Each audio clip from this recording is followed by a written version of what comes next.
Over the last year, Book of Hours has been there for you during the most challenging times of our lives. As an artist collaboration, we've given shape and depth to some of the most complicated topics of our time, making them easily accessible for those who seek to understand. We've given voice and space to the stories that often go ignored. Please take a moment to consider being a patron, make a donation, or join Rockfin. Thank you.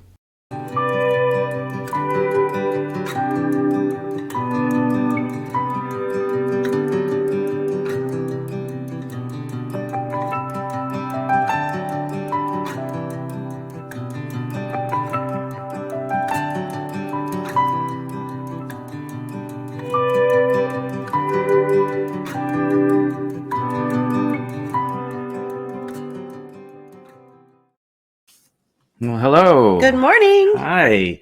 We're live today on Pull Quote. We sure are. And we've been doing pre-recorded shows, but today we have a special program of live stream for you guys.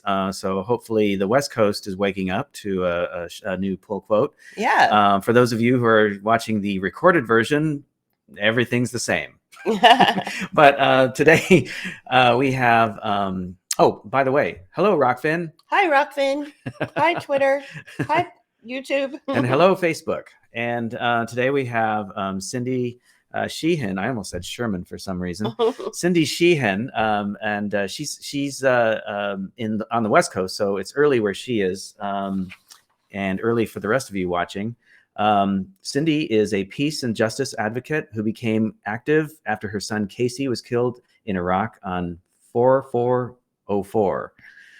Sheehan came to international prominence in the summer of 2005 when she set up and led a peace camp in Crawford, Texas, on the doorstep of then President George Bush's vacation pig ranch. Named after her son, Camp Casey became a focal point for anti-war sentiments. She has published 7 books and ran for public office 3 times. Since COVID, Cindy's life has been consumed with seeking the truth about the so-called pandemic and exposing the lies. You can hear her podcast, Cindy Sheehan's Soapbox, at cindysheehansoapbox.blogspot.com. And so we'd like to welcome onto the show, Cindy Sheehan. Hello. Hi, good morning, everybody. Hi, Cindy. Thank you for joining us today. We're Putin lover. I tried to change that because I didn't know it was going to show up to everybody. It was like my little morning sarcasm there, because if you don't fall in line with blue and yellow, and we support. Right. I don't know if it's Ukraine or Urania that we're supporting, but then you must be a Putin lover, and I'm kind of really ambivalent about Putin.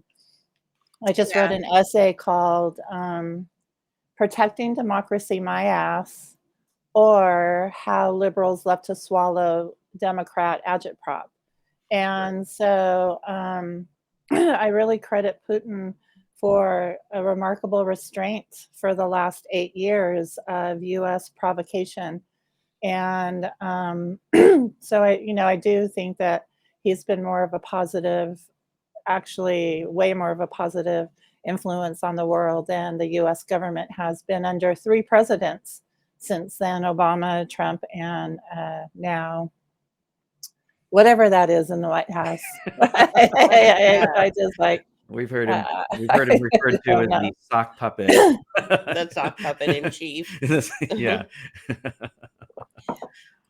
Well, I'm just sharing this because we're live, so I'm sharing it around. I know people would like to join the conversation. Absolutely. So we feel the same way. It's like there's been some incredible restraint. We don't put any value in any state leadership of any kind. We have some chat on the. So if you pull up your chat, Cindy, you can see the comments being made in the public stream chat. So we don't put any value in any of the state leadership of any kind. And it's funny how, everybody is... It feels like it has to be binary, right? It has to be, you're either with them or you're with the other, it's right. And if you're somewhere in between, nobody knows what to do with that. It's a ridiculous system that the liberals have set up. And I just really have a lot of disdain for liberals, by the way. Yeah. And I don't consider myself a liberal. Excuse me. We were fine when I was fine when we were chatting right now. Earlier, yeah. Like a million frogs in my throat. Oh, so I just think, I think that's the whole cancel culture. Mm-hmm. This whole paradigm of everything's black or white, and if you're not with them, you're against them. It's just a really ridiculous circumstances. Very immature, very childish, very.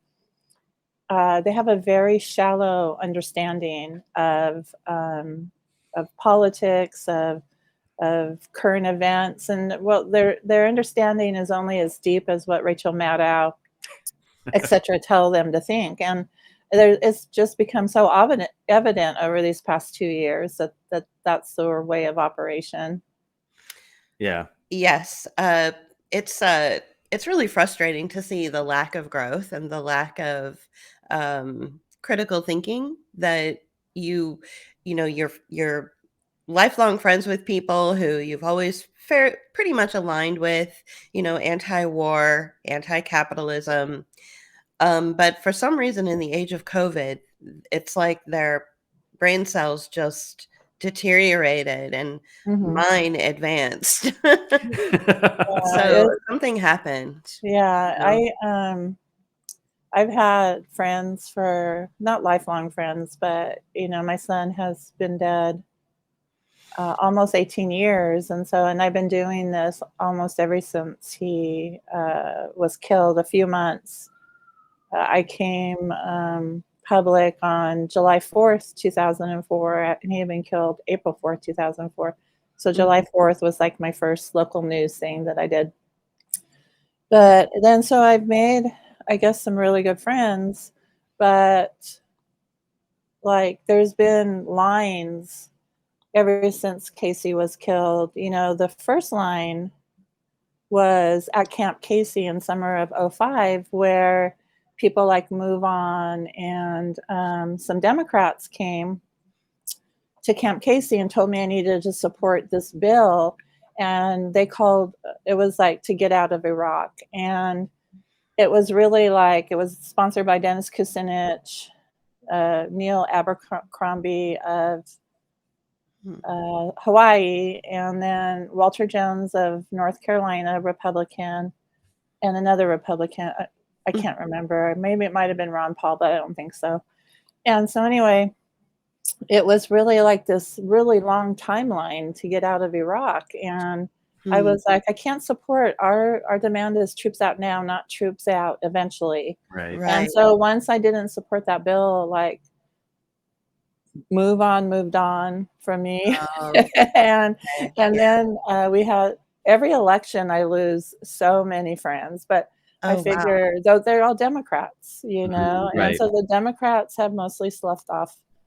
And during the COVID, when the COVID thing started, by then I thought I had a really smaller group of really good friends and comrades, because I believe they were anti-imperial, not just against Republican wars. They were against all war and against the empire and anti-capitalism.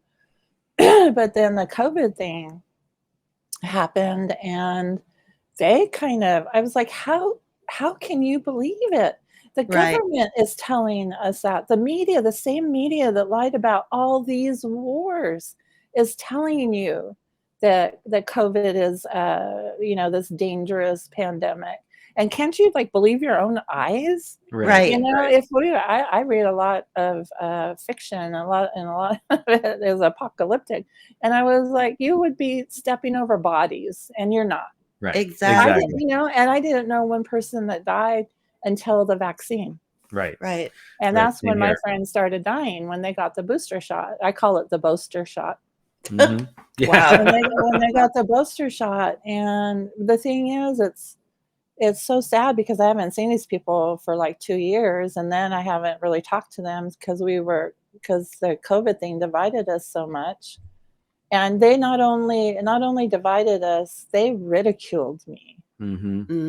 for thinking, you're anti-science, what are you now, a Trumper, Mm-hmm. QAnon person? And Wow. so we not only had disagreements, they ridiculed me, and a couple of them, unfortunately, you see on Facebook, oh yeah, I just got my booster shot. First of all, I call it a booster because I don't give a shit what Right. shots you have. And Right. so they think like we can post that we got this jab, and we can be really proud of it, and we can tell everybody we got it. But if we comment, it's like, no, that's my own business. Well, then why are you posting it over social media if I can't comment on it? And so, yeah, after they posted that, then they passed away. But the Wow. sadder thing is, everything's sad.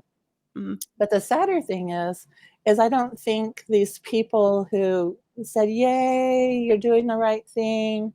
God bless America and Pfizer." I don't think that they can make the connection that it was their now 3 shots that did them in. Right. Yeah. So Yeah. Right. Well, we noticed that in our circles too, in the leftist circles, and especially it was really especially weird hearing from the anarchists, going along the same routes, and you look at I get emails from PM Press, and and they were just like hammering away at this thing, and we've talked to a friend of ours in England, Winter Oak, Paul from Winter Oak, Mm-hmm. and he's published a few things talking about how funding is really basically what's behind that about right. face, and that change in the way people have been describing this thing, and talking about it and accepting it, that Right. these so-called leftist groups received funding to influence Oh, right. Right. that basically influence them. Right. And impact investment is what Yeah. and Mhm. it's pretty insidious how this whole thing has gone down, and it feels like it always comes down to money. Oh, yeah. Mhm. It's amazing how many people have been funded by even Soros, the Open Society Yeah. Foundation that he's a head of. I mean, somebody that we used to follow, who we consider, anarchist, was very open. She was very open about Being funded being through funded by the Open Society yeah, she's Foundation. like, oh Wow. yes, this in fact is Is funded by funded by and Soros. it's like throwing it in your face, Right. while at the same time spouting the gibberish about uh whatever they say about people, and to the point you made, they weren't just like disagreeing with you, they were mean, and they were attacking you, Uh-huh. Very Right. nasty. Very. I didn't say like, well, I hope you die because you got all these shots. yeah, I I was know, just like, I hope you're okay. yeah, and I tried to prevent some people from getting their I call it the magic needle juice now, because I've been blocked so much from Facebook. Mm, It was 7 times last year. wow. I got 30-day bans. So now I call it macaroni 19, and I call Yeah. the jab the magic needle juice. And I excuse me, I'm not getting any warnings. Now I'm starting to get warnings on my posts about Ukraine and Russia, though. Right. yeah, yeah. Right. um I think that we have a real problem with the constant censorship. JP is an early adopter of Facebook, yeah, like back when it was really nothing, Mhm. and was experienced a ban and went after Facebook hard, and within 24 hours they brought him back up. well, it wasn't even just You a know, ban. I mean, they just Oh, cut it wasn't a ban. They completely removed his my Mhm. account. profile and his account Mhm. altogether. He tried to log in and it was like, sorry, you don't exist. Mhm. So we So long, 12 years, or whatever it was. 14 years, I Yeah, think. So you know. there's definitely a real problem with the censorship, which makes me and everybody who can engage in critical thought, it makes everybody realize that what we are saying and what we believe, we must be onto something, that they keep want to squishing us. They Oh, keep want yeah. to censoring us. Yeah. So why would they censor us if they weren't afraid of what they were saying, of what we were saying.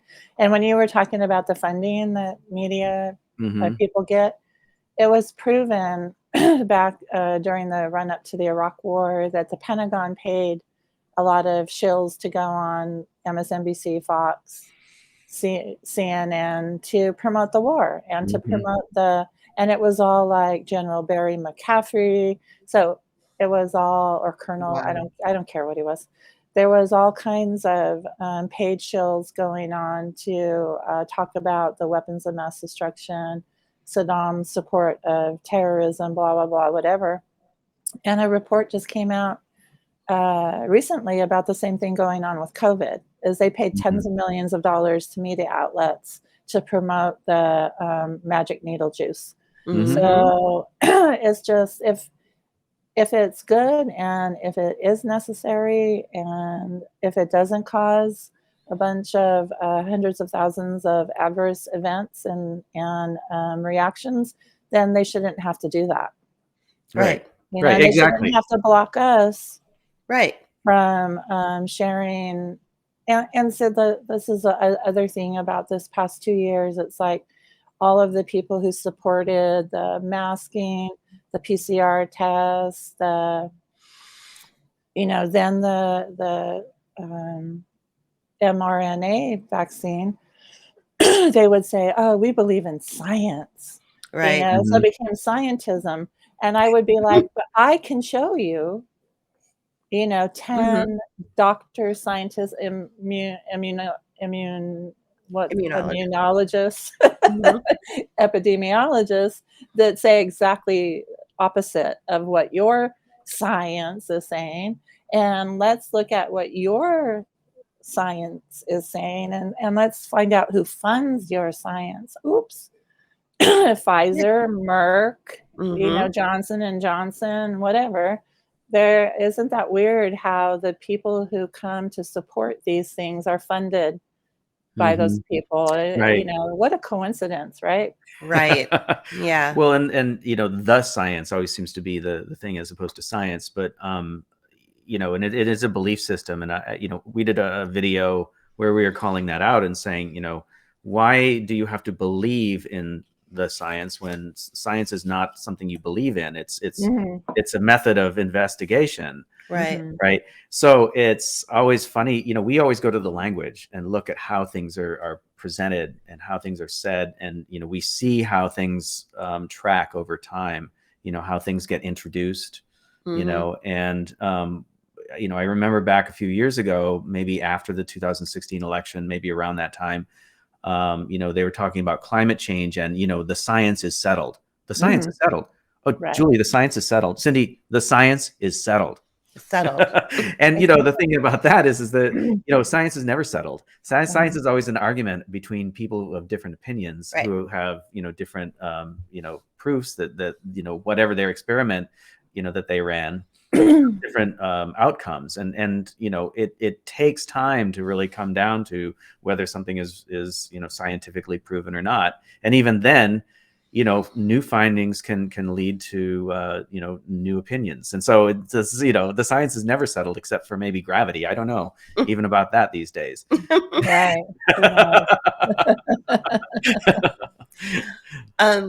So maybe the immutable laws of physics.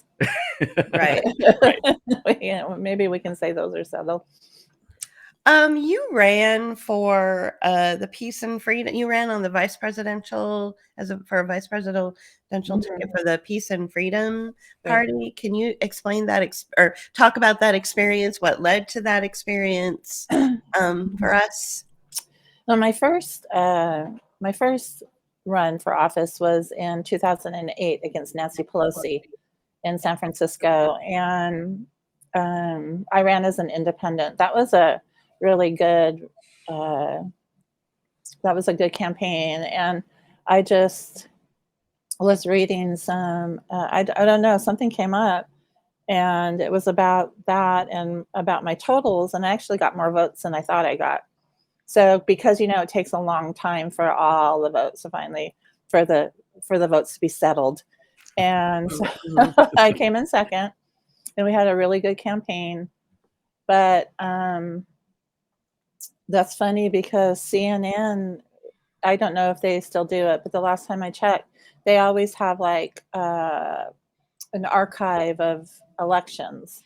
And in 2008, I ran against Pelosi, and there was a Republican, there was a Libertarian. I think there were probably about 6 people in the election that year. And I came in second, and CNN only gives the vote totals for the Democrat and Republican. They don't give my vote totals. Like, I wasn't even in that election. But anyway, so after that election, the Peace and Freedom Party approached me, and I had already been working with them, and they supported my campaign. They didn't run anybody in the district. The Greens didn't run anybody in the district. And they all like supported my campaign. So I thought that my platform was very socialist. So the Peace and Freedom Party is the only socialist party in the country that has ballot access. And to get on the ballot at that time, this was before it changed to the top 2 primary in California. But to get on the ballot, if you are a member of a party, you only needed like 100 signatures. And so for me running as independent, I needed to get something like 18,000 signatures. Wow. And we had to get 30,000 to finally get enough to put me on the ballot. Wow. Because so many of them, that this might come as a surprise, but the person who counts the signatures, they looked at every single one. They weren't just going to give them an eyeball. They checked every single freaking signature that we turned in. Wow. And so the Peace and Freedom Party approached me, so I joined the party. And I wasn't on the central committee or whatever. And in 2012, I was approached by a good friend of mine, Cynthia McKinney. Mm-hmm. Yeah. And who was a Democrat Congress person from Georgia. Right. Mm-hmm. And then she got pushed out of Congress by AIPAC, really. They're the ones who pushed her out of Congress. And so she said, hey, Roseanne Barr, who had just been seeking the Green Party nomination and didn't get it, Jill Stein got it, wants to, run for the Peace and Freedom Party nomination. And the Peace and Freedom Party, we don't go by the I don't know why my voice is doing this. We don't go by the primaries. We go by a nominating convention. Okay. So much like the Green Party does. Yeah, Rocky. Yeah. What was his name? He was a politician. Rocky somebody. Oh my God, I haven't heard about him for a long time. Anderson. Okay. Rocky Anderson. He won the primary, but then we had to go to the nominating convention, and to become the nominee, you have to get delegates. And so we have the first vote, and in the first vote, everybody who is promised to a candidate votes that way. If they requires a second vote, then you can switch your allegiance. So Roseanne wanted to get the Peace and Freedom Party nomination. So Cynthia called me and she said, you'd be if we could get you on the ticket, we think that Roseanne would get the nomination. And so that's what happened. I went on the ticket and we did get the nomination. And I just want to say that Roseanne Barr was a good friend to me, and she helped me a lot. She helped me a lot with my campaign when I ran against Pelosi. She donated, she came out. Wow. She did events with us. And then we became the nominees of this, and she didn't want to do anything. She didn't want to raise money. She didn't want to campaign. And I got so frustrated. She lives over in Hawaii. Right. And the Peace and Freedom Party, at that time, was only on the ballot in California. And so through my efforts, we also got on the ballot in Colorado, and we also got on the ballot in Florida. But I was just getting so frustrated because every time we'd have a call, I think, well, maybe we can make progress. And she's like, I'm not going to raise money just to spend it. I'm like, well, what do you What is what do you think a campaign is? Right. And so Wow. she was starting to put some really, she had a Twitter, as we all know. She was very active on Twitter, kind of like a Donald Trump kind of thing. Then she started saying that she really liked this one platform where, if you get welfare, then you have to be sterilized, and all kinds of. But why are you? What? Yeah. Hello. I'm like, first of all, the Peace and Freedom Party has an awesome platform. And you are the nominee of the Peace and Freedom Party. You don't have to go outside looking at these eugenicist things. And so when she said that, I told the party, and I kept telling, none of them were on Twitter, and I kept on taking screenshots and Oh my showing them, God. like, this is what this lunatic is saying. And I can't even remember all the things she was saying, but I was like, okay, I wrote something on if my party wasn't going to listen to me, I was like, Roseanne has tens of millions of dollars. I think at that time she was worth something around 200 or 300 million. Wow. And she's got her nut ranch in Hawaii. All I have really is my reputation. And I cannot be associated with someone like this. So I quit the campaign, and it was too late for me to get off the ballot. So I had to stay on the ballot. But yeah, so it was traumatic. That campaign was traumatic in so many ways, but mostly because of her. And so, wow. So, but we did. I don't even know how.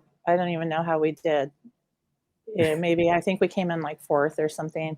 Yeah. But she didn't. Once we got on the ballot, she didn't want to go after Obama. It seemed like she just wanted to trash Jill Stein. And I was like, we're not really running against Jill Stein. Right. We're running against the duopoly. We're running against the Democrat and the Republican. Right. Those are the people that we should be attacking, because we need to peel off their voters. Right. We don't, we're not going to get Jill Stein's voters. We're not getting Green voters. You pissed all the Green Party off by what you did. So yeah, it was just really a horrific thing. Yeah. That happened. But it's all good. I wrote a book after that campaign called "I Left My Marbles in San Francisco," and it's the scandal of federal politics. And I mostly talked about my campaign against Pelosi, but I also added a afterword about my campaign against Roseanne.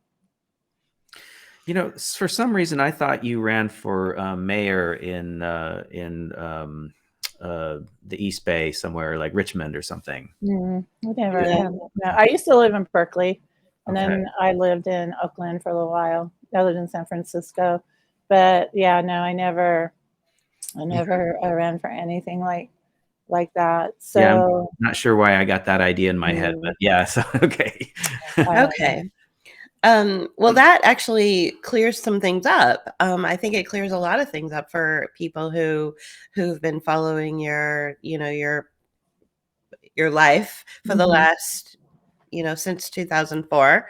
So, thank you for that. I appreciate that, and I hope it didn't want to dredge up old bad feelings.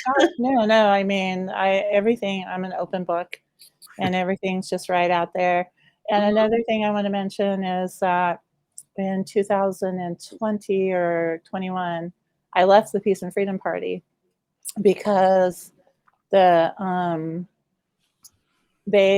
agreed with all the lockdown fascism, and I was like, how can you belong to a party that has freedom as part of the name and agree with all of this fascism and all of this authoritarianism and all of this, like, let's put everybody, healthy, sick, young, old, let's put everybody in one box. It's like, let's take away the relationship people have with their families, their communities, their healthcare providers, and let's just make everybody do the same thing.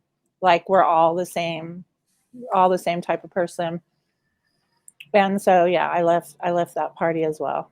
Wow. Yeah, we left the Green Party probably after the 2016 election. I'm going to see if you're frozen right now. I'm going to see if I can get that to stop. Okay. Yeah. Can you hear us okay? Mm-hmm. Okay. Yeah, your image is frozen. Your image is frozen. And I'm not frozen on my end. Okay. All right. I can, the Putin lever is still yeah, I think you would have had to log out and log back in to change that. So we left the Green Party, went further left. And so and just we don't participate in any of it anymore. But the Green Party also came out very strongly in favor of medical tyranny. Oh yeah, yes, that's why we did. Yeah, that's why we're done. Yeah, we're done with all of it. Wow. Yeah. Yeah. And we left before that happened, right? So but I had been following, and I realized that was what was going on. Mm-hmm. Yeah. We left right after the 2016 debacle of the 2016 election. We left everything. We left all parties, but we still follow. Like for instance, McKinney. We still follow McKinney. I'm still trying to see if I can get you unfrozen there. Hang on a second. Where is she? We're playing with our sorry guys. So where is she? Ozark renews. Maybe while you're doing that, I can comment on Ozark's comment about the Green Party has a sordid history of supporting pederasty in Germany. Oh wow. Okay. The Green Party of Europe is not the same as the Green Party in the U.S. Of the U.S. And I'm not saying that there's some elements in the U.S. Green Party. They might. I don't know. That's one thing I haven't heard as a criticism of the Green Party here in the United States. Yeah, I haven't either. And it's like you said, it's a much different party than the one in Europe. Absolutely. Do you want me to log off and log back in if I'm still frozen? You're moving a little bit here and there. Oh, okay. Yeah, it's coming back. Yeah. Here and there. Maybe if we switch topics, then the right. And it's hard to say what's behind that. Our platform here on Melon is pretty, they're pretty they don't interfere with us at all, so I'm not maybe sure. Some squirrels are chewing on our tables. Right, we tried to over here in California. to get my squirrel rifle. For those folks out there, we were trying to record earlier in the week, and Cindy had some internet issues. Turns out AT&T uses wiring that it has soy-based coating on the outside, and some tree rats got into the wiring, or some squirrels, It's delicious. It's delicious. Yeah, so good and so good for you, Well, it's the Green Party in 2016. The big thing I had against them was, after Clinton lost, it wasn't Putin's fault. No, right. It was actually Clinton's fault. She's like one of the most atrocious human beings alive today. Yeah. She and her husband. But anyway, the Jill Stein and the Greens raised money to do the recounts. Right. And I was like, why are you helping this war criminal? It's not helping you, Jill Stein. Right. It doesn't matter how many times they count the votes. You're not going to come out the winner. So you're using a lot of money, and people donated to this effort, you They did. know. That And really gave us pause for thought as well. yeah, I was like, nah, I Yeah, it's wouldn't. like, I Yeah. wouldn't help that woman, and I wouldn't help the Democrat Party, right. Right. you Well, know, and that's what watching she her- was doing. Yeah, watching her carry water for the Dems was Mhm. just ridiculous, and Yeah. we just cut ties completely. Yeah, you we know. met her a couple of times too. Oh yeah, I know Jill. She's Yeah. a very nice. She's a very nice Very lady. nice. Yeah, sure. Yeah. Of course. Yeah. So Ozark Renew actually asks, we'll let you feel this. Do you have any suggestions for healing these cultural divisions?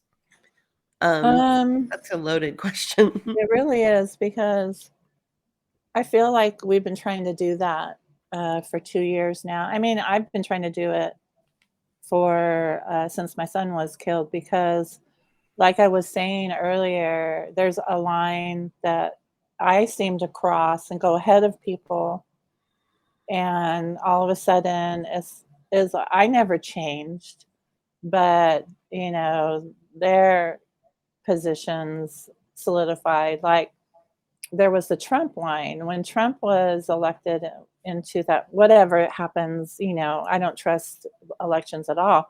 But so Trump became president in 2016, and I lost friends because they thought I didn't sufficiently hate Trump. Right. And I'm like, you know Same what? here. That happened over here. You Yeah. just have to realize that no matter who's president, I'm automatically going to hate him.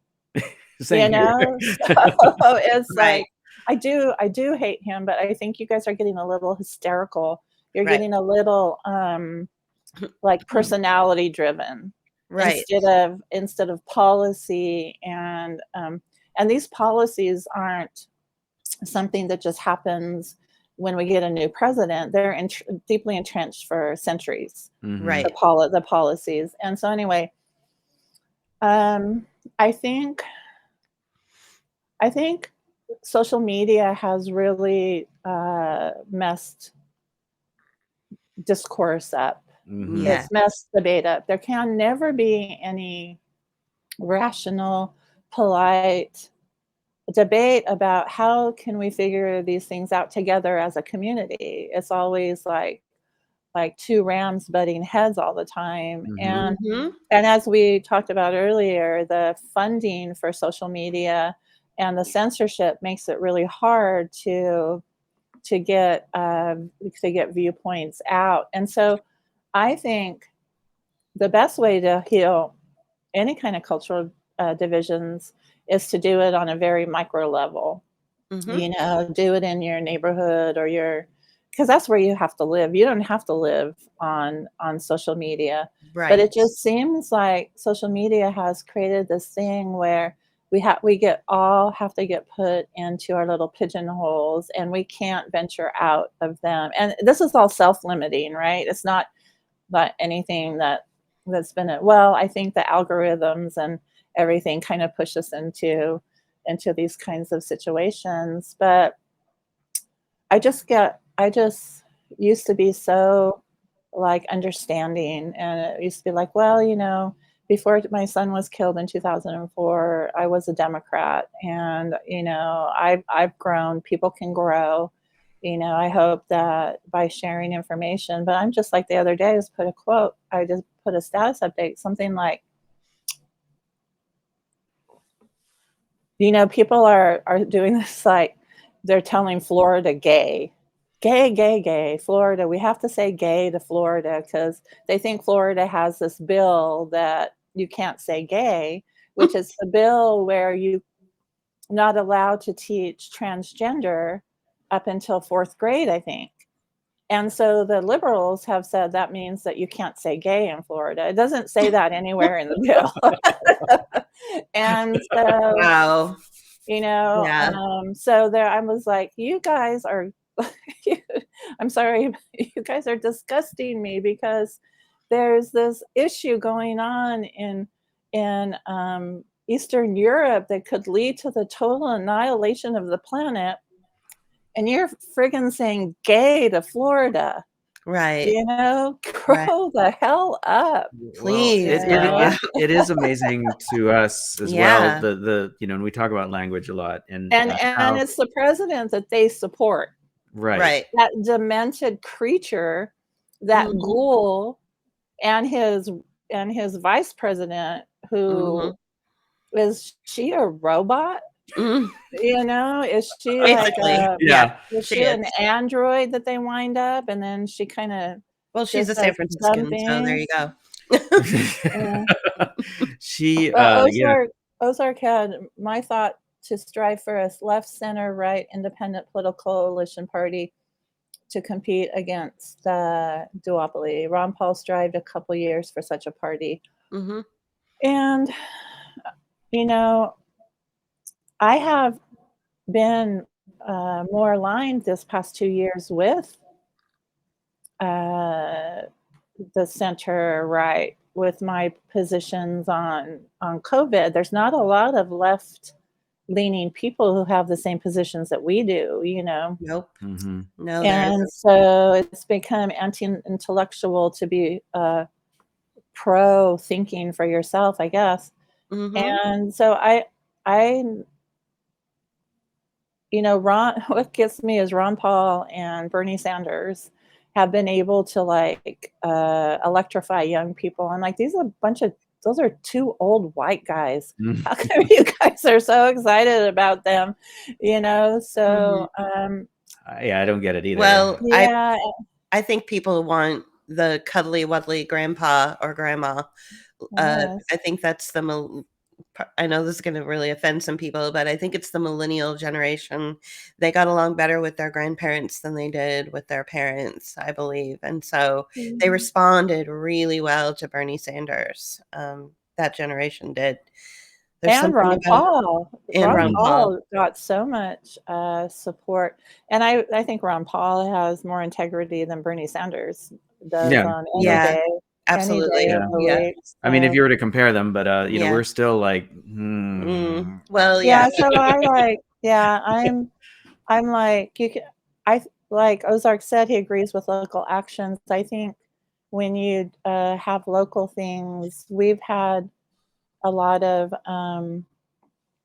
you know, activity here where I live against, and it's been run by the students against wearing masks to school, and it's been just a wide range of demographics working together on that issue. So finding a local issue where you can work with people, and I think the closer you get to your issue, the more it doesn't matter what political party people are, you know, because everybody wants to stop, you know, logging or whatever is going on locally. Many people want to get together and stop mask wearing in schools, and so the politics are at that point become irrelevant. But when you're nationally, Mhm. the system is so entrenched.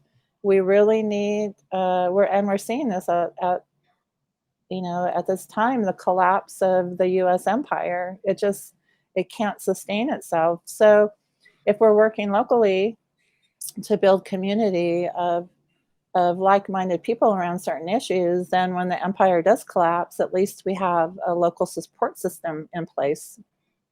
yeah, we Yes, agree. And absolutely.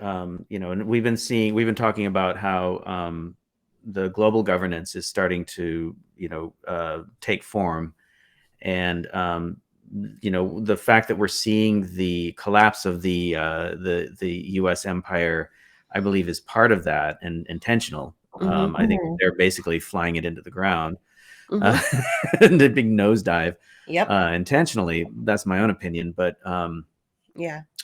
um, that, you know, we're seeing this taking place also, that, you know, global governance falls into, you know, like several categories. They have, you know, the global, and then they have the regional, and then local, and so they're trying to parallel what, you know, we are trying to do as well.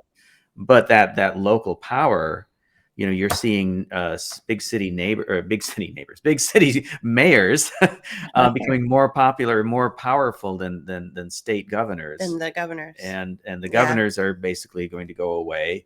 where you're going to have these interstate coalitions, interstate compacts, Right. where, there will be a region like, southern states or the western states or whatever. And the city mayors are going to be very powerful within those regions. Right. And so it's even like getting down. I think what I'm trying to say is we need to get down even to like the neighborhood level, or, Right. or the at least part, and not to be localist, and drive localism, but to look out for your own little area and work that way, and then federalize or confederize, whatever the case may be, to become strong through small groups that then coalesce and work together. Right. Right. And we basically have that on the West Coast, unfortunately. We have California, Oregon, and Mm-hmm. Washington, and they've all been pretty much in lockstep with this lockdown crap. But we've seen very strong mayors arise in London Breed of San Francisco, and Garcetti of Los Angeles, and San Diego. I don't know who their mayor is, but they've all been really really strong, but strong in a very bad authoritarian way. And man, I would really love if governors became irrelevant, because I really hate my governor. Yeah. So much. Yeah, we dealt with him as a mayor as well. I did too. He was mayor of San Francisco. We were gathering signatures in front of City Hall, and he came out, and I was like, "Hey, Gavin, you want to sign my petition to get me on the ballot?" And of course, Nancy Pelosi's his aunt. Right. And, he was very, he's in person very charismatic, and that's a problem. That's like a huge problem with these stupid politicians. He's not a very bright man. No. And Nancy Pelosi is a complete idiot. Yeah. And she has so much power, and it's just all financial. She's not smart, but she's very clever. She's very politically clever, and she knows how to play the game. And the reason she is where she is today is because all of the money she raised for San Francisco Democrats. And when the one who was the guy that died in office, and then his wife he was the rep for San Francisco before Pelosi was. And then that's going back a ways. I don't know. Yeah, well, she's been there forever. I know. Yeah. I think she came into Burton. It was Burton. Oh, Burton, right. Yeah, so Burton's like a saint in San Francisco. Yeah, so Right. she was handpicked by his widow to take over after that, just because of all the money that she was able to raise. And then as she gets in office and gets more powerful, they raise money, and to gain power with her, her coalition, she distributes that money for campaigns and things like that, and just became more and more and more powerful. Now, did you see what she did at the State of the Union when she was rubbing her knuckles together? What was that? Going on? Little squirrel. I mean, I don't know if these people do these things to drive the pundits crazy, or what the story is with that. Maybe she chewed on my wires. You know what? She might have. She might have done it. Put it past her. She is a rat. Big time. And squirrely. And squirrely, yeah. Well, London Breed was our supervisor before she ran for mayor, or before she fell into office. We were really suspicious of the death of Mayor Lee. Yep. and then she kind of took over as because she was the president of the board, took over as mayor, and then ran as mayor, and of course got in. But she was our supervisor before that, and we went to a couple meetings where she was there, and just always got the creeps from that woman. Yes, very chilly, very icy, very corporate. I think that's what we're dealing with, and I think that's a good a good example of what we're dealing with all over the country right now are corporate-backed, unelected committee members that are infiltrating things like nonprofits, social movement organizations, infiltrating your local, very localized bureaucracy. We see it here in in this town that we live in, with the local municipal board. We might be the last school district in Pennsylvania that, for instance, is still forcing the children to wear a mask. It's ridiculous how entrenched all of these um, uh, boards and municipal leaders are tied to corporate governance or global governance. They have zero rational thought when a parent will speak in front of the board and say, I need you to listen to the science. They go, thank you, we'll take that under advisement. And they just do what they want anyway. It's like it's literally like dealing with middle management. And a lot of people, especially in the age of COVID, that are critical of what's happening on every level, whether it's policy driven or health driven. They don't come from a corporate background, so they don't know how to speak the language, and they don't understand where this cold indifference, lack of rational thought comes from. JP and I have been dealing with asshole middle managers for 20 plus years. Right. We know how to navigate in this corporate, well, barely, but yeah, in this corporate, setting. Right. And so we get it. You have to be flippant. You have to be disrespectful. You have to do what you want anyway. And people are, especially in the area we live in, Pittsburgh, people love to be oppressed. They love to follow orders and do what they're told. They feel very proud of themselves for following along with whatever the leadership says. And the leadership is leading them right down, down to the ground. They're very virtuous, aren't they? Yeah. Yeah, it's really it's really challenging. At least in California, you had a sense of, I don't know, even though everybody's a Democrat and everybody's, bought into, fascism, Mussolini's definition of fascism, which is corporate and government merging, and the people don't benefit.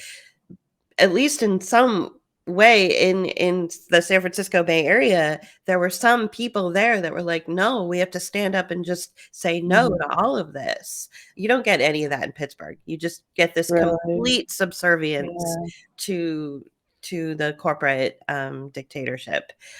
I would really like to hear about your son. I think that there are a lot of mothers out there right now that, especially that follow us and know you very well, that would love to hear, what was it like when he told you that he was going to enlist? Let's go all the way back to, if you can, if you don't mind. No, it's okay. And tell us about that experience and everything. Well, he was our oldest child. He was 21 at the time he enlisted, but still in college, still living at home. And he was getting ready to transfer from a community college to a university. And he had it took him 3 years, but he worked full time, to get his AA, which is actually really good. It's really rare for people to get their AA in 2 years or complete a 4-year degree in 4 years. My daughter has a master's. I believe that took her 12 years to get that. But so he was at a job fair at his college, and he talked to a recruiter. And so he was kind of, already working full time. Do you remember that store, Mervyn's? Mm-hmm. Yeah. Yeah, he worked at Mervyn's full time. He had really good benefits and decent pay, but he wanted to be a teacher. So the recruiter promised him all kinds of just how could a working class kid, who's the oldest son of 4 siblings, pass it up. They said that he would get a $20,000 signing bonus. He was an Eagle Scout. He had a degree, and he did very well on the ASVAB test. The military, it's like a military job placement test. Really, that's what it is. And so the recruiter said that, Casey said, well, my education is very important. And if I join the military, I'll have a break in education. And the recruiter said, oh, no. You can take classes, wherever you're stationed, you can sign up for classes, and your command structure will make that available for you. And then we'll give you a laptop. So if you're not able to attend classes, you can do online classes. And the most insidious thing the recruiter promised, he goes, you scored so high on the ASVAB test, and you're such a, he went into the military almost like if he was in the Navy, it would have been like an ensign. Is that how you say it? Rank. Yeah. And so, but they don't have that in the Army. Right. And he said, you know what? You're so valuable to the Army that even if there is a war, you can tell your mom not to worry because you won't see battle. You won't see combat. And so, and when he told me that, I said, I don't know, Casey. I think pretty much if there's a war, everybody is a combatant. And so that was in 2001. He joined, and it was like in the summertime, and we all know what happened on September 11th.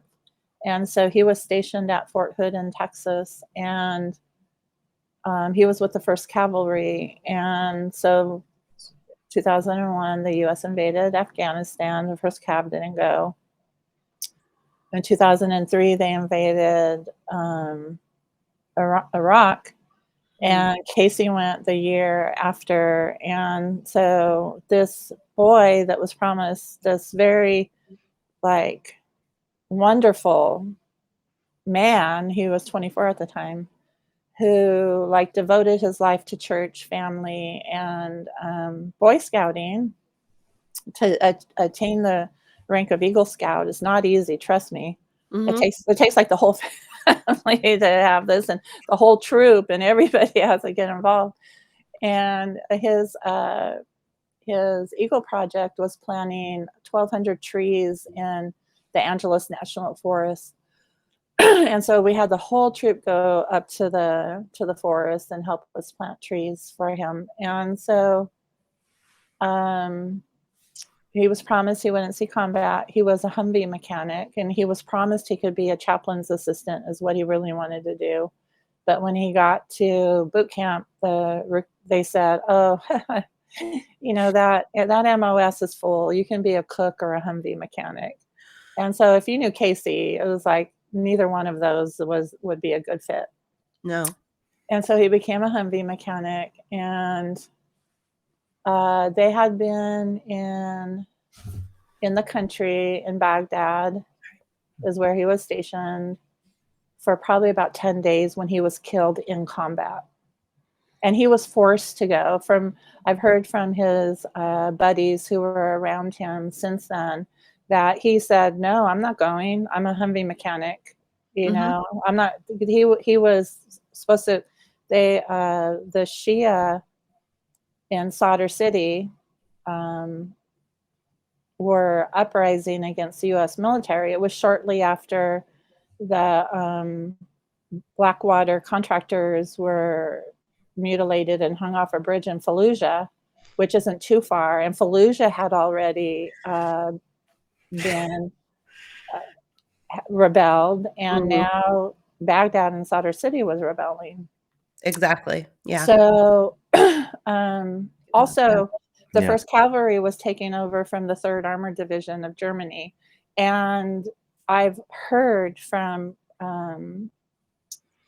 establishment sources that the command of the 1st Cavalry wanted to go out and teach, show the people of Sadr City who was in charge, and so That's never a good thing. Yeah. So Casey was forced on the truck that, that he went and was ambushed and killed. And so, I'm very proud of him that he refused initially to go. And his sergeant told him, you get your goddamn fucking ass on that truck. And so one of his buddies told me, you know, you keep on blaming Bush, but you should be blaming Sergeant so-and-so that made him go. I said, no, because Sergeant so-and-so or Casey or you wouldn't have been there If in it the wasn't first for place. Bush. You shouldn't have been there in the first place. Right. And of course, my analysis of blaming Bush has like grown exponentially since Casey died to, you know, include all the aspects of global imperialism. And so, like I said earlier, shortly after, like 3 months after I went to, after he was killed, I went to a talk in Berkeley at the the Berkeley Unitarian Universalists. And, you know, they have a long history of social justice and peace. But I'm sure every single one of them like are still wearing their masks. Oh yeah, and they're probably, you know, waving a Chechnyan flag, or not Chechnyan, a Ukrainian flag, you know? Or Uranian. Yeah. And so Uranian. they brought, it was a Gold Star mom from Southern California who I was starting to get to know. She came up, so we went to support her, and like they said, do you have any comments? So I raised my hand and I made this really long comment that happened to go on Channel 7 News. And so that was my first, you know, outspoken thing against the war and what killed Casey. And, you know, there's an aspect to this that when I became well known after Camp Casey in Crawford in 2005, I had an Iraqi mother email me, and her son was wounded in the same battle that killed Casey. But he didn't die right away. He eventually ended up dying. But she said, you know, we don't want to kill your children. Right. You know, and it's just that simple. And I was like, well, most of them don't want to be there. Right. You know, they join the military for whatever reason, you know, and it's mostly working class, poor, people of color that join because there's really no options. Right. What are you going to do? You know, my daughter, I said she took her like 12 years to get her master's degree. She's 50 grand in debt. And that's not bad. That's not bad because she got a lot of loans and grants and help. And, you know, she only had to borrow $50,000 to get something that should be a human right, not something just for the elite. Right. You know, and then Casey decided to go another way. You know, he was promised when he got out of the military that he would get all these, you know, all this money for college. And even the people who survive and get out and go get college, it's really hard for them to access those benefits. You know, you have to be very consistent and diligent. And a lot of veterans who just got out of war aren't anything like that, you know? Right. And so, yeah, so that is just a terrible system. I was in Cuba a few years ago, and I spoke at a Cuban university, and it was to their English major that I was speaking to. And so they all were really good at English. And so I was telling them the story about how Casey died for a college education and how my daughter went into all this debt for a college education, and they didn't believe me. Yeah. You know, they're like, they don't, you know, if they get on the university track, they're paid for, or they can go to a track where they get job training. That's the two things, you know. If you test well, and when you're in university, you have to keep on testing and testing to go through with it. So, but we have very little apprenticeships available. And my other son, when he was 19, he lucked into an apprenticeship being a land surveyor. So he's the other kind of spectrum of this. And he's, you know, 30 something. Yeah. I have to think of when they were born and add it up. Once they get into their 30s, I don't know. I know to the minute of each grandchild's age, but not like my kids. He's somewhere in his 30s. He was born in 83, so he's 39. He'll be 39 this year. And he's 20 years journeyman land surveyor. Great Right. union, great benefits. Mhm. And that should be an option to everybody. You Right. know, it's Yeah. like they shouldn't have to join the military or go into lifelong debilitating debt Right. Right. to get a university education. Absolutely. Mhm. Yeah. I'm a big fan of trade schools, actually. I'm a big fan of learning a craft. We have even in our neighborhood, we have a little wood shop school up the street from us, Oh, you know. nice. So I noticed that, you know, there's in Pittsburgh, there's, you know, obviously there's Carnegie Mellon University, which is all about, you know, robots and transhumanism. And then there's the University of Pittsburgh, which is all about engineering and all that. But not everybody can afford No. those Bioethics, and Yeah. bioethics. but Yeah, not in a good way. But there's whatever. also a very Bioethics, that's a oxymoron. Mhm. exactly. Yeah. But there's also a very strong contingent of like wood shop, you know, schools, woodworking schools, you know, Trade basic schools. Yeah. trade schools like plumbing, like mechanics, and you know, no matter what, you still need these things. You still need to know Right. how to fix a house and fix a car, Much of the middle fix class, plumbing. much of the Mhm. middle class in this area are of the trades, you know, Right. electricians, plumbers, Mhm. construction. Right. And so it's you know, at least there's still that. But in our specific little community, I mean, getting a truck driving job is probably the best way to make a living, Right. you know, and we're going to start seeing those go away soon too, you Yeah. know. Yeah, for sure. But to speak about what you said, you know, I think that you really nailed it as far as the class issue in this country. When you are put in a position where you either have to go into hundreds of thousands of dollars of debt in order to get that bachelor's or that master's, or you have to put your life on the line for your country. And those are your two options. And that really speaks to a more systemic issue in this Mhm. country of class, you know, and class Mhm. war, and why so many people inherit their poverty in the same way that, you know, the Pelosi's of the world inherit their wealth, and it keeps generating more and more wealth for them, while poverty keeps generating more and more, and it becomes systemic. It becomes part of your legacy in this country. There's a lot of people around here that their legacy is poverty. Like that, Right. you know, their grandparents were poor, their great grandparents were poor. And not through any fault of their own, but because the No. system is Right. designed that way. Designed to keep And them. what really gets me about all this is like people just say, "Oh, if you work hard and do everything right, you Yeah. know, blah blah blah, the American dream." Yeah. It's, No. and so if we don't achieve this American dream, whatever that is, then we must be lazy, stupid, and Mhm. it's the exact opposite. Yeah, it's the You exact know, opposite. we're the Being ones poor. that work the hardest, and we Exactly. generate wealth for the capitalists, Yeah. and we get shit on all the time. Yeah. So you Yeah. know. And it's more expensive to be poor than to be rich. Yeah, it's very Yeah. expensive to be poor. It really I've is. And this is discovered over what the years. kills me lately.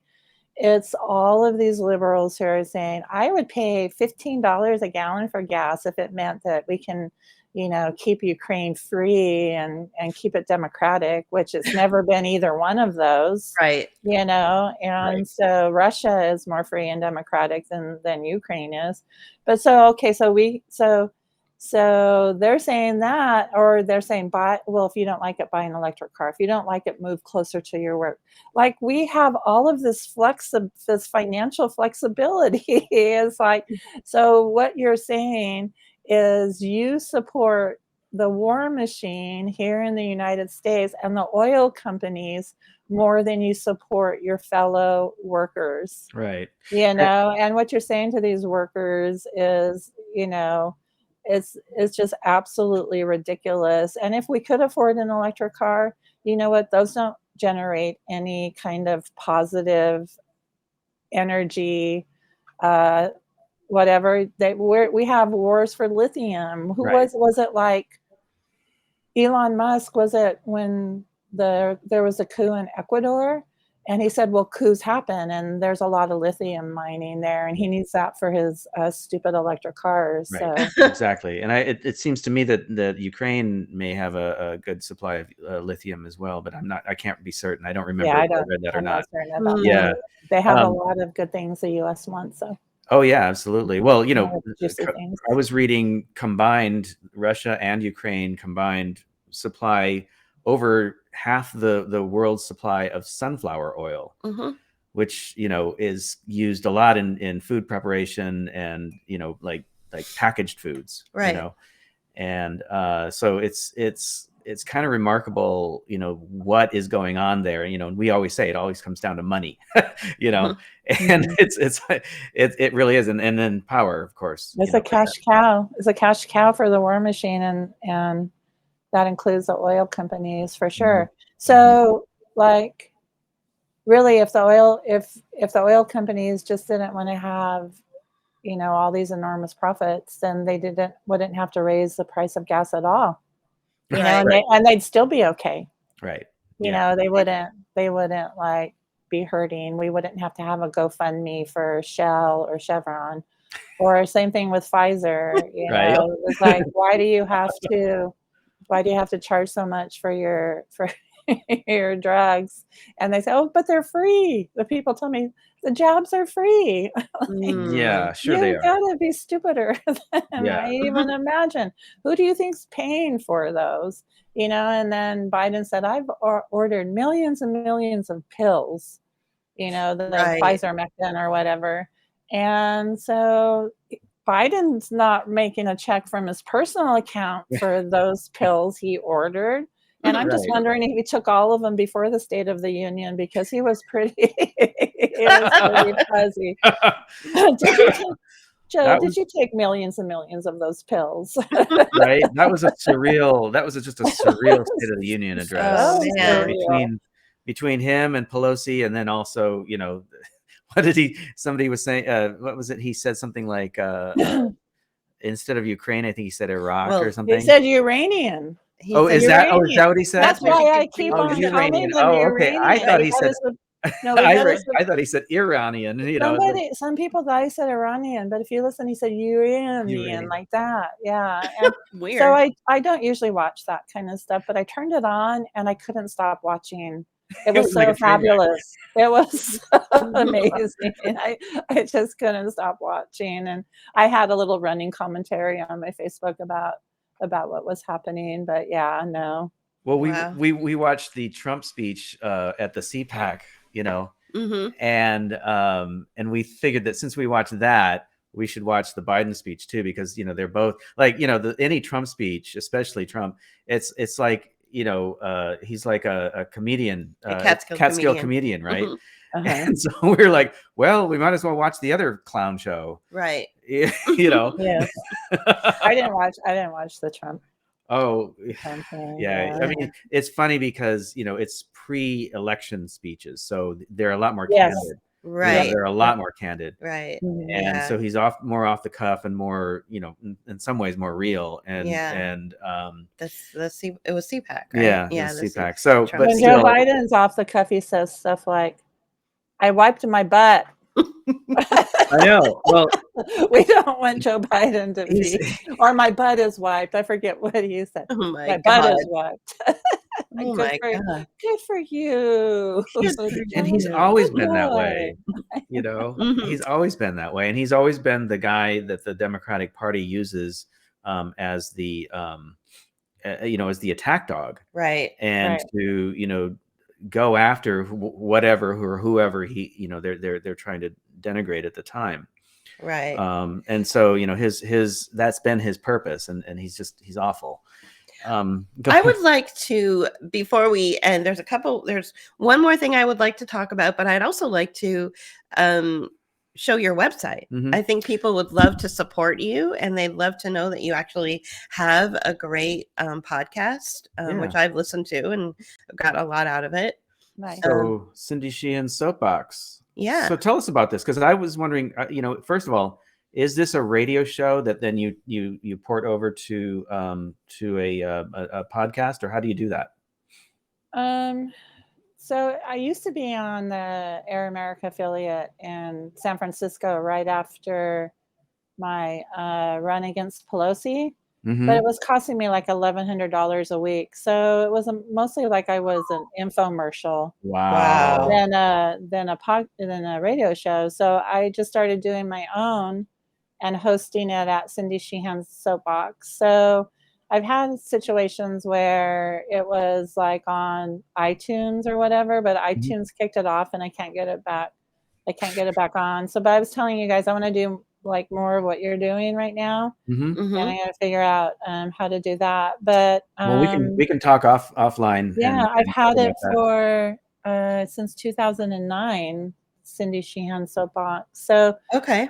I put my articles and I used to put information about actions and things I was doing, but I've been told by 2 different organizations that I worked with that since I'm not vaccinated, that I'm not welcome at events and stuff. And plus I'm not traveling. I'm not going to like jump through their hoops to travel. I had a hard time jumping through the travel hoops anyway after 9/11, but now it's even worse. So yeah, we're the same place. We just won't do it. yeah. I'm So not going to wear a mask for 7 hours to fly back to yeah, California. no, there's no way. And so Yeah. I've had a lot of really great guests. Recently, I did a show on what's really happening in Ukraine. Very informative. I had a very smart guest. Oh, we watched that one. Yeah. Yeah. Yeah. And so today Listen. I'm talking to one of my comrades from Pennsylvania, Dakota Lilly, and we'll be talking about,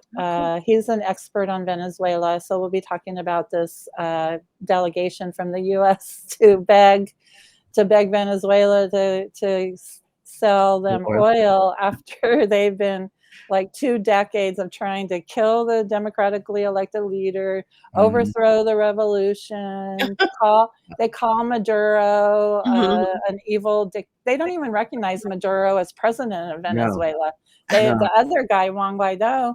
And so now they have to like talk to Maduro because Guaido doesn't have any like authority over the oil. I just really hope Maduro just tells them to stick it up their asses, you know, and they like even crashed oil prices to harm the Venezuelan economy. So why should, and Venezuela is in alignment with Russia. So they've been allies and done a lot of things with Russia and China because, when the US blockades you, then who else are you going to reach out to? Right, exactly. And we always think of Juan Guaido as Obama too. Yeah, he just he's so smarmy. Oh my gosh, smarmy, Harvard educated. Like, come on. I could tell you about the time I met Obama. Oh, really? Wow. Yeah. Do you want me to tell you? Did you have to take a shower afterwards? So after Camp Casey, we had this big thing in Washington, D.C. where there were probably about 500,000 people came to protest the wars. And between me leaving Camp Casey, I said I'd stay in Crawford till George Bush left, and he left early because of Katrina. So then I was free to go because Crawford's not any place you want to spend the month of August in at all. No. And so we left, and I went to Washington, D.C., and I met with all of the leaderships of both parties, and Obama was one of them when he was senator. You know the first thing he said to me? I was just wearing my protest clothes because I just came from Texas. I had shorts and a t-shirt, and I'm clean, I have very good personal hygiene. He said, that's how you dress to meet with a U.S. Senator? Oh my God. Wow. Who the hell do you think you are? Wow. What an arrogant prick. I know. Wow. So I've never really liked Obama. No. Yeah. He's horrible. So he said that is that how you dress? That's how you dress to meet with a U.S. senator. Wow. Yeah, it'll still pick up when we. Okay. I'm trying to sneakily pull my computer cord over. Okay. Because I'm getting ready to lose my power. Oh, okay. All right.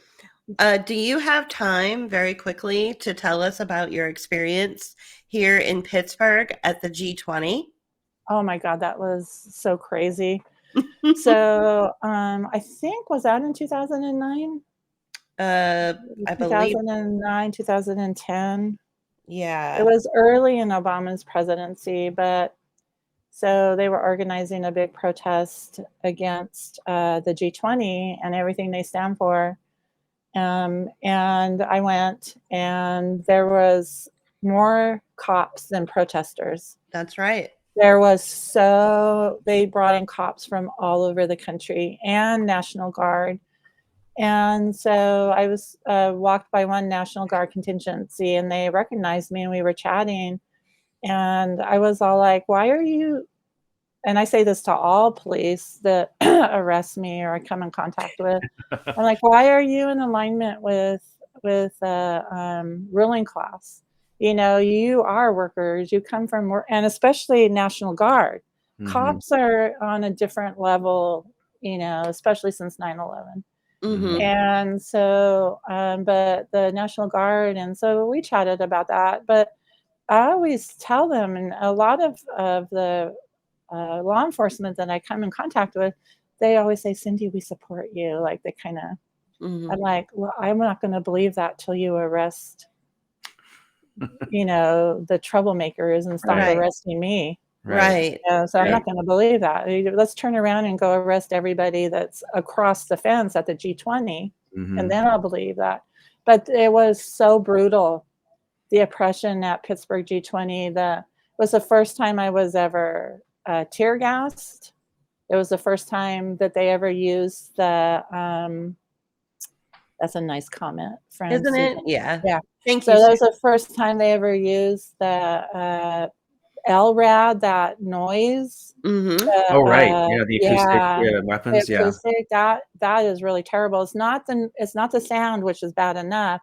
It kind of starts rearranging your molecules, and it's very painful. So you can't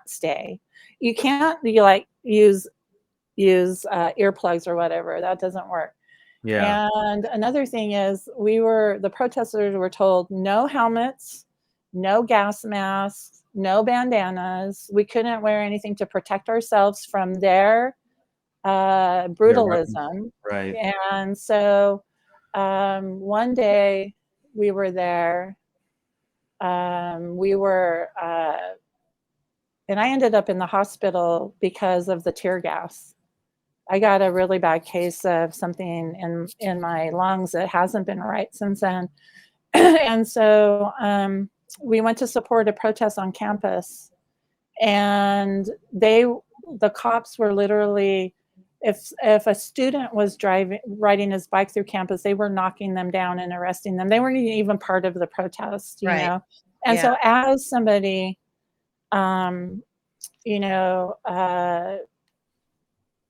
an old, I wasn't as old as I am now, obviously, but I wanted to protect those people, protect the people that were being brutalized. And finally, the cops just started chasing us and shooting us with rubber bullets. And I finally I just thought, what the hell am I doing? Why am I running from these guys? And I just turned around and stopped, and just turned around. And I'm like, if you hit me with one of those, you better have a real bullet to follow up, because I'm coming after your ass. And so we finally ended up in a Holiday Inn, and it's so funny. The Prime Minister of Australia was staying there with his entourage. So we run in, smelling like tear gas and everything, and order a beer, and they're watching some like soccer match or whatever. So we were able to confront him about what was happening. And I just have I wasn't involved in the Seattle WTO protest, but it was from what I've sin of what happened in Seattle, it was very, very similar, very brutal, and very similar to that. Yeah, it felt, I had no idea until we moved to Pittsburgh, and I talked to a couple of people that are from here who experienced it firsthand, or had heard stories. I had no idea about the level of brutality here. It felt like an ambush, the way that they were describing it. It was completely like that. Yeah.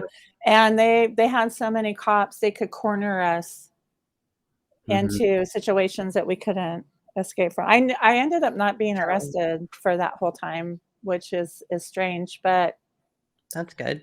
that was a very brutal.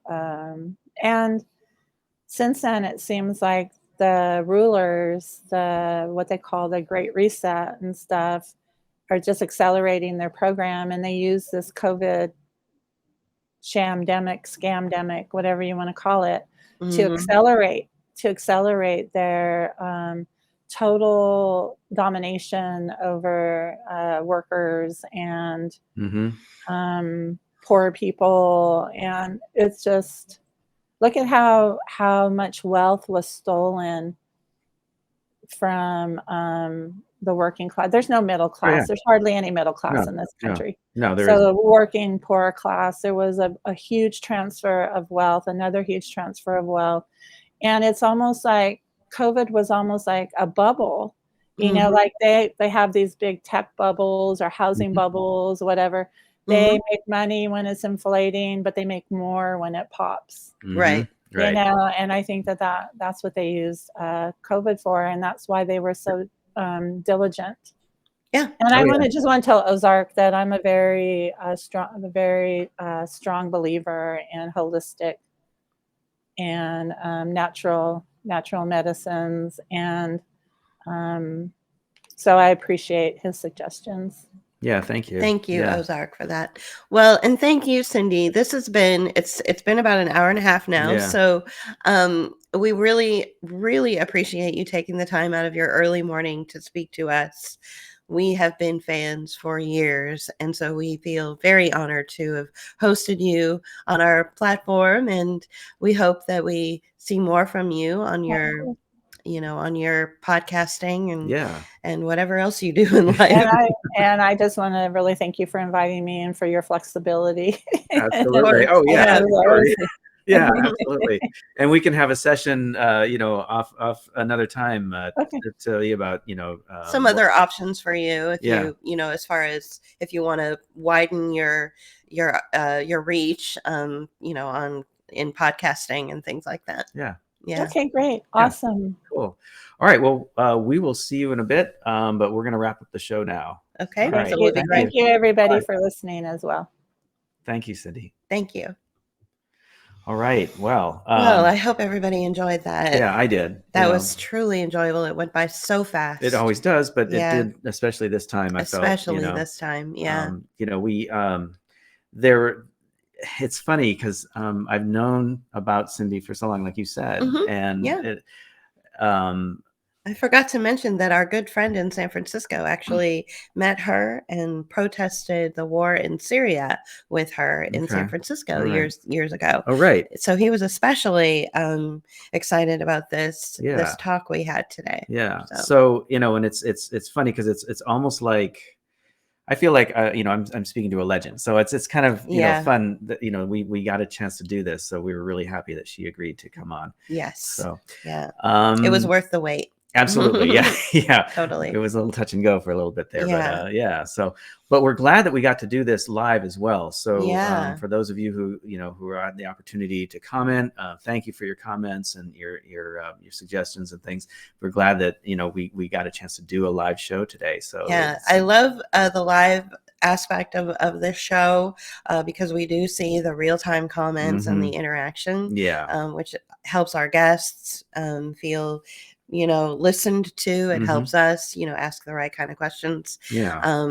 We recently we have been pre-recording our interviews and then live streaming them a couple of days later, just because of scheduling. Our scheduling has conflicts changed. and things like that. But the more I think we can do live, like we did with Cindy, I think it will be beneficial for everyone. Yeah. So anything else? No, I think that's it. I'd like to thank everybody for joining and thank you for your continued support. Please support us. Our platform is Rockfin and Patreon. You can leave a tip in the YouTube super chat, or you can leave a tip at Rockfin or become a patron for a couple bucks a month. Throw us a little support as well. And don't forget to support Cindy. All of the information on how to support her will be in the show notes. Yeah. So both her website for the her blog and her Facebook page. So friend her on Facebook as well. Exactly. All right. Well, Thanks a lot, guys. Yeah. We'll see you soon on the next pull quote. All right. Bye-bye. Bye. Pull Quote is made possible by our patrons and supporters. You can help us continue to do the work that we do by becoming a patron at patreon.com/Book of Hours. Join Rockfin or leave us a tip at rockfin.com/Book of Hours. Or leave us a one-time donation at paypal.me/Book of Hours. Thank you.